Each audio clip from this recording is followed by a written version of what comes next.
बोले भारत माता की। और जोर से बोलो बच्चों, भारत माता की। खेमदास जी महाराज की तपोभूमि, संत हेमदास जी महाराज की जन्मभूमि को नमन करता हुआ आज 75 में गणतंत्र दिवस के मौके पे समारोह के अध्यक्ष जी, गांव के पधारे हुए अतिथिगणों, विद्यालय के गुरुजनों, प्यारे छात्र और छात्राओं, हर वर्ष की भांति पूरा देश हर्षोल्लास के साथ गणतंत्र दिवस मना रहा है। सदियों बाद हम सौभाग्यशाली हैं कि पिछली 22 जनवरी को हमारे देश में राम मंदिर का उद्घाटन हुआ। इस पीढ़ी में हम सम्मिलित हैं। मैं हर बार जब यहाँ बोलने आता हूँ तो सबसे पहले मेरे लिए रुकावट खड़ी हो जाती है कि आप कम बोलो। लेकिन साथियों, जब बोलेंगे नहीं तो हम हमारे विचारों को बताएंगे कैसे, हम समझेंगे कैसे। मुझे याद है कि स्वामी विवेकानंद जी जब 1983 में 1893 में शिकागो सम्मेलन में गए और वो जब बोलना शुरू हुए तो सारे वहां अंग्रेज थे कि हिंदुस्तान का व्यक्ति क्या बोलेगा। लेकिन जब वो बोलने शुरू हुए तो लगभग 50 घंटे तक बोलते गए। तो सबसे पहले जो बोलता है उसे अपने ज्ञान को अर्जन करके आना पड़ता है, तब जाके वो कुछ बोल पाता है। आज से हजारों साल पहले, 8000 साल पहले ऋषि मुनियों ने कहा था कि यद मनसा धावन्ति, एक संस्कृत का श्लोक है, यद मनसा धावन्ति तद वाचा करन्ति, तद वाचा करन्ति, तद क्रम करन्ति, क्रम करणी। और जब कर्म करन्ति वैसे ही अपना जीवन होता है। इसका मूल अर्थ यह है कि जैसा आपका मन का भाव होता है वैसे ही आप अपने विचार जागृत करते हैं, और जैसे आप विचार करते हैं वैसे ही आपका कर्म होता है, और जैसा आपका कर्म होता है वैसा ही आपका जीवन बन जाता है। आज मैं एक ऐसे महामानव की कहानी लेके आया हूं जिसका 4 अक्टूबर 1982 को मेलबोर्न ऑस्ट्रेलिया में निक विजोगिक नाम के व्यक्ति का जन्म हुआ। वो बच्चा है जो दुनिया में दुर्लभ जन्मते हैं। उस बच्चे का जब जन्म हुआ, उसकी मां खुद एक नर्स थी। एक नर्स होने के नाते उन्होंने पूरी अपनी जो स्वास्थ्य जो प्रदत्त होता है, बच्चों बहुत गहरी कहानी बता रहा हूं, सीरियस होकर सुनोगे तो आपका जीवन बहुत कुछ बदल जाएगा इस कहानी से। पूरी चिकित्सा लेने के बावजूद भी उस बच्चे का जब जन्म हुआ तो उसके ना हाथ थे और ना पैर थे, और ऐसी बीमारी से वो ग्रसित था कि उसके हाथ और पांव जिंदगी में कभी नहीं आ सकते थे। जब उसकी मां को बच्चा दिखाया गया तो मां ने एक बार तो उस बच्चे को हाथ में लेने से भी मना कर दिया। विकृत बच्चा था, देख नहीं पाए। कहते हैं कि लगभग 90 दिन तक उसके माँ बाप ने उसको अंगेजा ही नहीं, हॉस्पिटल के शिशु गृह में ही रहा कि ऐसे बच्चे से हम क्या करेंगे। लेकिन अंत में उनकी आत्मा को कुछ एहसास हुआ कि बच्चा जैसा भी है आखिर हमारा है, और उन्होंने उसे अंगेजा। अंगेजने के बाद उन्होंने ये कोशिश की कि क्या हम इस बच्चे को कैसे परिपूर्ण कर सकते हैं, ये दुनिया के साथ कैसे जी सकता है, दुनिया के साथ अलग कैसे हो सकता है। आप परिकल्पना करो, जिसके हाथ और पैर नहीं हो वो इंसान क्या कर सकता है। लेकिन उन्होंने, कहते हैं उसके एक छोटा सा हाथ था, इतना सा हिलने वाला पैर था लगा हुआ, वो चिपका हुआ था। डॉक्टरों की कोशिश से उसके हाथ के 2 टुकड़े करके 2 अंगुलियां बनाई। उन्हीं 2 अंगुलियों से वो बच्चा सामान्य स्कूल में जाने लगा। आप बताओ, जिसके हाथ पैर नहीं वो सामान्य स्कूल में कैसे जा सकता है? उसे तो विकलांग स्कूल में भेजना चाहिए था ना। उन्हीं 2 अंगुलियों से वो बच्चा टाइपिंग 6 साल की उम्र में सीखने लग गया, कंप्यूटर चलाने लग गया, और कहते हैं कि वो 1 मिनट में 43 वर्ड लिख सकता है, जो यहाँ सामान्य स्टूडेंट नहीं लिख सकते हैं। 9 साल की उम्र में जब वो स्कूल जाता था, तो आप जैसे बच्चे थे तो कई बार हम लोग विकलांग बच्चे को अलग अलग तरीके से ट्रीट करते हैं। उसे इतना ट्रीट किया गया, इतना ट्रीट किया कि वो 9 साल की उम्र में ही उसके मन में ऐसे विचार आ गए कि मेरी जिंदगी किसी काम की नहीं है, मैं अपने माँ बाप पे बोझ हूँ, क्यों ना मुझे अपनी जीवन लीला समाप्त कर लेनी चाहिए। और उसने उसकी कोशिश की कि एक पानी का जो टब होता है उसमें वो गिर गया आत्महत्या करने के लिए।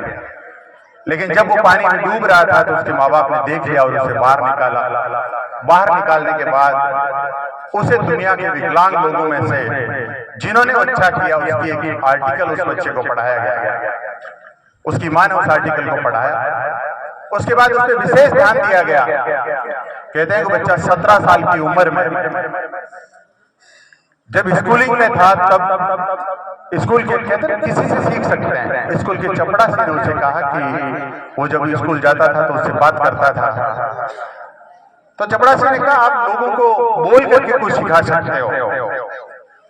और उसी दिन के उसके विचार आए कि मैं दुनिया को अपने बारे में समझाऊं, लोगों को कुछ बताऊं।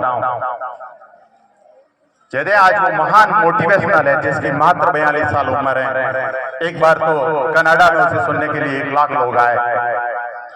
दुनिया का ऐसा कोई काम नहीं है जो विकलांग बच्चा नहीं कर सकता। वो बच्चा पानी में तैरा है, वो बच्चा घुड़सवारी की है, उसने गोल्फ खेला है, और आज वो अपना लोहा पूरे संसार में मनवा रहा है। 2012 में उसकी, आप सोचते उसे शादी कौन कर सकेगा। 2012 में उसकी मोहतरमा जो है कैनबरा, उसने उसे शादी की। आज वो 4 बच्चों का पिता है, 2 लड़कियां हैं और 2 लड़के हैं। इस कहानी का यही तात्पर्य है कि अगर हम हमारे मन में किसी बात को विचार लें और सकारात्मक रूप से हम काम करें तो दुनिया की कोई भी रुकावट हमें रोक नहीं सकती। हम उस लक्ष्य को हासिल कर सकते हैं। ये हमारी सोच पर निर्भर करता है। साथियों, हर माता पिता अपने बच्चे को बहुत कुछ देना चाहते हैं, लेकिन कुछ लोग गरीबी के कारण सोचते हैं कि हम तो कुछ कर ही नहीं पाएंगे। लेकिन मेरा मानना है कि गरीबी, कोई गरीब नहीं है। इसी की एक कहानी है कि जब गौतम बुद्ध के पास एक व्यक्ति गया कि मैं तो बिल्कुल गरीब हूं, मेरे पास तो कुछ ही नहीं है साहब। तो गौतम बुद्ध ने कहा कि भाई तेरे पास है कैसे नहीं, तू अपना एक हाथ दे दे, मैं तेरे को 100 स्वर्ण मुद्रिकाएं दे दूंगा। तो उसने कहा साहब हाथ तो नहीं दे सकता। कि तू अपनी आंख दे दे, मैं तेरे को 200 स्वर्ण मुद्रिका दे दूंगा। कि साहब मैं तो आंख तो नहीं दे सकता। तो तू अपना कान दे दे, तेरे को कान के बदले 1000 स्वर्ण मुद्रिकाएं दे दूंगा। तो कहते हैं कि नहीं साहब ये भी नहीं दे सकता। कि जब तेरे को 1 लाख स्वर्ण मुद्रिकाएं दे रहा हूं फिर भी तू कुछ नहीं दे रहा, तो तू गरीब कैसे है? तू चाहे तो कुछ भी कर सकता है। इसी का एक और उदाहरण आपको लंदन का बताना चाह रहा हूं कि एक लड़का था, बिल्कुल गरीब था, तो किताबें जहां बनती है उस किताबों के गद्दे चढ़ाने का काम करता था और अपना पेट का पालन करता था। तो उसके बदले उसके 2-4 रुपए मिल जाते थे। लेकिन वो जब किताबें गद्दे के लिए आती थी तो उसमें से कुछ पढ़ाई लिखाई तो उसने कभी करी नहीं, स्कूल तो वो गया नहीं, लेकिन कुछ कुछ वो पढ़ने लग गया। फिर उसको साइंस की किताबें अच्छी लगी और वो साइंस की किताबें पढ़ने लग गया। पढ़ता गया। एक दिन ऐसा समय आया कि हेनरी डेवली नाम के एक बहुत बड़े प्रसिद्ध वैज्ञानिक हुए थे जिन्होंने पोटेशियम और मिथेनियम का आविष्कार किया था। हेनरी डेवी का एक आज जैसे लेक्चरर हो रहा है आपके स्कूल में, वैसे लेक्चरर हो रहा था किसी जगह। तो वो जो किताबें पे गत्ता चढ़ाता था, उस बच्चे ने अपने मालिक से कहा साहब आज मुझे छुट्टी चाहिए, मैं भी उनकी क्लास अटेंड करने जा रहा हूँ। तो क्लास अटेंड करने गए। क्लास में उसके पास बैठने की जगह नहीं थी कि मैं बैठूं कहाँ पे। तो सारे लोग कुर्सियों पे बैठे थे, तो बच्चा दोनों कुर्सियों के बीच में जो आने जाने का जो रास्ता होता है उस रास्ते में बैठ गया। और जो हेनरी डेवी ने अपना जो स्पीच दिया उसने अपनी कॉपी में हूबहू लिख लिया, रफ लेकिन हूबहू लिख लिया। दूसरे दिन सुबह उसने अपना फेर किया, उसको सही ढंग से लिखा और वो हैनी डेवी के पास गया और उसने कहा साहब, तो हैनी डेवी जैसे ही उसको देखा तो यार मेरा इतना एकाग्रता से मेरा पूरा लेशन इसने नोट कर लिया, तो बच्चा कितना ज्ञानी होगा। वो एकदम से अचंभित हो गए, बोल मुझसे क्या चाहता है कि साहब मैं आपसे कुछ नहीं चाहता, आपकी जो लेब है, आपकी जो आप जहाँ सर्टिफिकेट हैं वहां पे मुझे नौकरी पे रख लीजिएगा। तो हैनी डेवी ने कहा ठीक है, तुम्हें नौकरी पे रख लेंगे, 10-15 पाउंड जो भी उनको दे सकते थे दिए। अब उस बच्चे ने वहीं पे जब केमिकल चीजें होती थी तो वो एक्सपेरिमेंट करता गया, वो सीखता गया, सीखते सीखते उसकी उम्र भी काफी हो गई थी। तो हैनी डेवी ने सोचा यार ये इंसान इतना एकाग्रता से यहाँ पे काम कर रहा है, क्यों ना इसको पढ़ा दिया जाए। तो कहते हैं काफी उम्र के बाद उसको पढ़ाने की कोशिश की। वो पढ़ने के बाद आज जो आपके पास जो मोटर गाड़ी है और ये जिसको अपन इलेक्ट्रॉनिक मोटर बोलते हैं, जिसको डायनामा बोलते हैं, डायनामा का आविष्कार किसने किया आपको पता है क्या? वो उसी लड़के ने डायनामा का आविष्कार करके दुनिया को मोटर गाड़ी दी है, बताई। उसका नाम है माइकल फेराडे। माइकल फेराडे नाम का व्यक्ति है, वो स्टूडेंट था। तो गरीबी हमारे कहीं पे आड़ी नहीं आती है, हम सिर्फ हमारी इच्छा शक्ति रखें, हम कुछ करना चाहें तो हम बहुत कुछ कर सकते हैं। ये एक महत्वपूर्ण सोच है, हम सोच को डेवलप करें। साथ ही मैं हमेशा आपको कहता हूँ कि ये जो युग है, इस युग में हमको कुछ चीजें सोचनी पड़ेगी, हमको कुछ समझना पड़ेगा। माता पिता तो आपका चाहते ही हैं। अब क्या आप सोचते हो कि हमारे माता पिता, तो मुझे 2 कहानियां इसमें भी याद आती है कि एक बच्ची थी और अपने पिताजी के साथ एक मेले में गई। पिताजी के पास पैसे नहीं थे कि उसको कुछ मेले में दिला सकते हैं। तो उस बच्ची ने जैसे ही कुछ खिलौना देखा तो कहा पापा मुझे लेना है। वो बोले कि नहीं बेटा पैसा नहीं, आगे चल। फिर कहा मुझे कचौरी खानी है, कि नहीं बेटा कुछ नहीं है। ऐसे चलते चलते मेले में, जैसे अपन पुष्कर मेले में चलते तो बड़ा एक झुंडा जिसको बोलते हैं वो दिखने लग गई और कहा मुझे ये देखना है। उससे पिताजी की जो अंगुली है वो छूट गई और दोनों अलग अलग हो गए।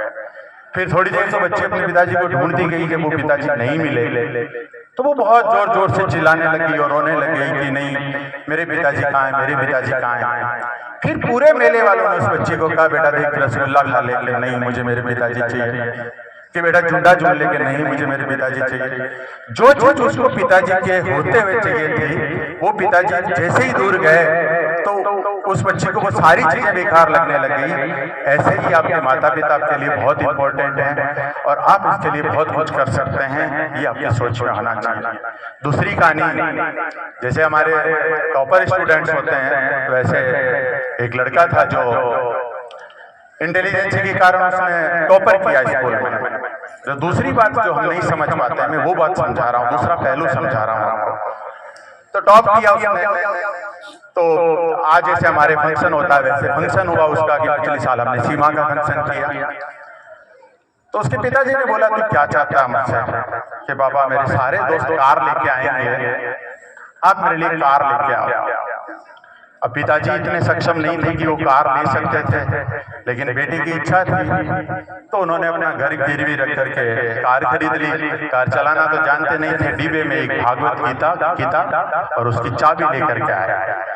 जैसे ही वो फेयरवेल पार्टी में आए तो बेटे ने देखा मेरे पिताजी तो कार लेके ही नहीं आए, मेरा तो अपमान हो गया।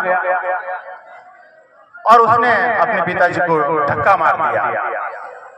उस डब्बे को खोला तो उसमें भागवत निकली थी, तो उस डब्बे को भी फेंक दिया। पिताजी ने वो डब्बा उठाया और घर चले गए। कहते हैं वो लड़का 20 साल की उम्र में चला गया घर से कि मैं तो खुद कमा लूंगा, मैं तो खुद गाड़ी खरीद लूंगा। 40 साल का जब वो हुआ तो उसे एहसास हुआ कि यार मैं अपने पिताजी को कहाँ छोड़ करके आ गया। जब वो वापस अपने घर लौटा तो देखा पिताजी को मरे हुए तो 10 साल हो गई। उसने उस डब्बे को उठाया और उसमें देखा कि वो गाड़ी की चाबी भी उस भागवत के साथ में थी। तो कई दफे हम अपने माँ बाप की बात को समझ नहीं पाते और गुस्से में कुछ फैसले ले लेते हैं जो हमारे लिए घातक साबित होते हैं। मैं इन्हीं कहानियों के माध्यम से आपको इतनी सी बात समझा रहा हूँ कि आजकल अखबारों में हम लोग पढ़ रहे हैं। रामधारी सिंह दिनकर ने एक बात कही थी कि जब मनुष्य पे नशा छा जाता है तो विवेक उसका मर जाता है। कुछ ऐसी चीजें आज हमारे जीवन में हम लोग चाहे फोन के आदी हो रहे हैं। अभी हमारे पिछले दिनों पादू में एक घटना हुई थी कि एक बच्चे ने माँ बाप को भी मार दिया, एक बहन विकलांग बहन को भी मार दिया। ये बड़ी दुर्लभ घटनाएं हैं और ये क्यों हो रही है? हमें कहीं ना कहीं संस्कारों की कमी आ रही है, हम कहीं ना कहीं अपने आप को समझ नहीं पा रहे हैं। तो आपसे इतना ही कहना चाहूंगा, मैंने कल ही परसों हमारे जयपुर में घटना घटित हुई है पिछले इसी साल की, एक बाप ने अपनी बच्ची के साथ रेप किया और वो प्रेग्नेंट होने जा रही है, उसका एबॉर्शन की भी सरकार ने इजाजत नहीं दी क्योंकि उसकी पीरियड्स ज्यादा हो गए, टाइम ज्यादा हो गया। तो हमारा समाज किस तरफ जा रहा है, हम क्या सोच रहे हैं, ये हमको समझना पड़ेगा। विद्यार्थियों और खासतौर से गुरुजनों को भी कहना चाहता हूं कि आप अपना कर्म करो, अच्छे से कर्म करो। जो मैंने अभी आपको बात बोली थी कि हमको हमारा बोलते रहना चाहिए और करते रहना चाहिए। कर्म अच्छा करोगे, अच्छी शिक्षा होगी। मानो कि हमने कुछ बोला, मानो कि हमने कुछ पढ़ाया और उसके कारण अगर एक व्यक्ति का जीवन भी सफल हो गया तो मान लीजिए कि हमारा जीवन ही सफल हो गया। यही बात निक जोजिस कहता है और वो ये कहता है कि पूरी दुनिया के अंदर अगर मैंने एक आदमी की जिंदगी को बदल दिया तो मैं अपना जीवन ही सफल हो गया। और वो निक जोजिस आज तक 160 देशों में 160 देशों की यात्राएं कर चुका है और वहां जाकर के वो लोगों को स्पीच दे रहा है। महज 40 साल का आदमी पूरी दुनिया को अपनी ताकत बता रहा है। आप सोचो, उसके बारे में परिकल्पना करके देखना कि जब हमारे हाथ हैं, हमारे आंख हैं, हमारे कान हैं, हमारे सब कुछ हमारे पास है और हम क्या नहीं कर सकते हैं। अगर हम नहीं कर सकते हैं, उसकी कोई रुकावट अगर हमारे में आ रही है तो सिर्फ ये रुकावट आ रही है कि हम अभी 10-20 साल की जिंदगी में खुशहाली से जीना चाहते हैं। कभी फोन चलाते हैं, कभी नाचते हैं, कभी गाते हैं, हम पढ़ते नहीं हैं, हम कुछ करना नहीं चाहते हैं। और हमको भी जो सोना बाबू टोना बाबू होता है वो होता है। मैं सिटी में रहता हूँ, कॉलेज में देखता हूँ कि शहर से जो गांव से जो 90% जो लड़कियां कॉलेज आती है वो कॉलेज क्लास अटेंड नहीं करते। लड़के लड़कियां वो या तो चौपाटी में जाते हैं या कैफे में जाते हैं। आप एक बात सोचिए कि आपके माँ बाप 200 रुपए की देन की ला करके आपको 500 रुपए दे करके आपको कॉलेज भेजना चाहते हैं और आज उस पैसे का आप दुरुपयोग कर अगर आप पढ़ाई नहीं करते हैं, अपना जीवन बर्बाद करते हैं, तो इससे बड़ा दुर्भाग्य आपका कुछ नहीं हो सकता। आप अपने ही पैरों पे कुल्हाड़ी मारते हो, न कि आप अपने माँ बाप के ऊपर। और दुनिया में सबसे बड़ा मोटिवेशनल अगर कोई है तो माँ की जो 40-45 साल की उम्र में माँ की जो झुर्रियां पड़ती है ना, चेहरे पे जो झुर्रियां, और बाप के हाथों के अगर आंटन अगर देख करके अगर हम नहीं समझ सकते तो आपको दुनिया की कोई ताकत आपको समझा नहीं सकती। मैं इसी भावना के साथ खासतौर से रीना से उम्मीद करूंगा कि रीना पिछले सालों का जो रिकॉर्ड है वो आप फिर से तोड़ो, आगे बढ़ो, अपना नाम रोशन करो। ऐसे ही अगर एक बच्चा हमको मिलता गया, पहले पूजा ने अच्छा किया, फिर सीमा ने अच्छा किया, फिर रीना अच्छा करेगी, तो हम लोग इस स्कूल को और हमारी तरफ से ताकत देते रहेंगे। और सारे बच्चों से आप भी सामान्य नहीं हो, ये रीना भी पहली क्लास में आई थी, आज टॉप करना चाहती है, आप भी टॉप कर सकते हो, बस आपके अंदर इच्छा शक्ति होनी चाहिए। इसी शुभकामना के साथ मैंने आज समय थोड़ा ज्यादा लिया क्योंकि मैंने अपने जो मुझे हमेशा शिवाजी रोकते हैं कि बोलना मत, लोग चले जाएंगे, तो मैंने वो उसका भी उदाहरण दिया कि एक दिन गौतम बुद्ध सभा को संबोधित करना चाह रहे थे, 2 बजे का उन्होंने टाइम दिया। उस टाइम में 500 लोग उनके पंडाल में आ गए तो वो नहीं गए वहां बोलने, और उन्होंने कहा 3 बजे जाऊंगा। 3 बजे पूछा कितने लोग रहे कि सब 200 तो चले गए, 300 ही बचे हैं। फिर पूछा कि 3 बजे नहीं जाऊंगा, 4 बजे जाऊंगा। 4 बजे पूछा कि कितने लोग रहे हैं कि सब 200 और चले गए, सिर्फ 100 ही बचे हैं कि फिर भी नहीं जाऊंगा। फिर 5 बजे वो बोलने आए तब मैच 5 लोग बोल रहे थे, 5 लोग सुनने वाले थे। तो गौतम बुद्ध ने कहा मुझे सिर्फ इन्हीं 5 लोगों की जरूरत है, इन्हीं 5 लोगों को अगर सिखा दूंगा क्योंकि ये सच्चा सुनना चाहते हैं। तो मैं गुरुजनों से इतना ही कहना चाहूंगा कि हजारों की भीड़ हमको जरूरत नहीं है। अगर हमको 100 बच्चे, 200 बच्चे, 400 बच्चे मिलते हो और उनको आप अगर तन्मयता से पढ़ा दोगे और एक भी लड़का उसमें से निकल करके अगर उसने कहीं अपना टॉप किया, राजस्थान में, हिंदुस्तान में, विदेश में अपना अगर परचम लहराया, तो हमारा तो जीवन सफल हो जाएगा। तो आज मेरा यहाँ बोलने का मतलब ये था कि अगर इसमें जो बात बोल रहा हूँ उसमें से अगर एक भी बच्चे ने इस बात को सुनी, एक भी आदमी ने अगर निक विजुअल से अगर अपनी तुलना की या माइकल फेराडे से अपनी तुलना की, तो उसको दुनिया की कोई भी बाधा, ना आंधी, ना तूफान, ना सर्दी, ना गर्मी, कहते हैं ना सावन के अंदर थोड़ा सा पानी बह जाने से कोई समुद्र में पानी कम नहीं पड़ता। तो अगर हमारा जीवन जहाँ से निकल गया उसको छोड़ो, जहाँ हम खड़े हैं उससे आगे हम क्या कर सकते हैं, ये होना बहुत जरूरी है। और अगर जीवन में आपकी कठिनाई नहीं आएगी, आपको दर्द मालूम नहीं चलेगा, आवश्यकता आविष्कार की जननी है, जब हमारे पास कमियां होगी तो हम कुछ करेंगे। मैंने जैसे निक विजोयस की जिंदगी में आया, वैसे 1998 के अंदर 98 में मैंने भी 1 महीने अपने कमरे में बंद रहा, सुसाइड के बारे में बहुत बार सोचा, लेकिन अंत में सोचा कि जीवन मेरा अपना है, मुझे कुछ करना है, तो मैं आगे बढ़ा।